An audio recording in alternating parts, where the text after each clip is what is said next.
Përveç se në sallën plenare çdo të dytën ditë, përfaqësuesit e partive politike do mund të mbledhen së shpejti edhe në një institucion tjetër.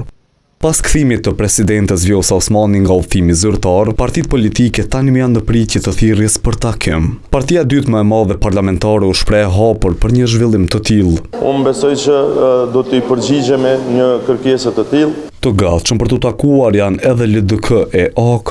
Mbetet kujt do të qoftë të na ftoj dhe jemi të hapur rreth asaj. Besoj çdo konsult është e mirë se ardhur, të shohim si do të përgjigjen edhe partitë tjera, besoj që edhe ne do të përgjigjem pozitivisht. Por nga lëvizja vetë zindosje para se të përgjigjen ftesës, e kanë të nevojshme ta lexojnë e ta analizojnë përmbajtjen. Ta shohim letrën, ta shohim ftesën, ta shohim temën për cilën na fton për të biseduar dhe do japim përgjigjen tonë. Pikërisht skepticizmi të Donika Gërvalla Shfarciu përgjigjen nga zyra e presidentes.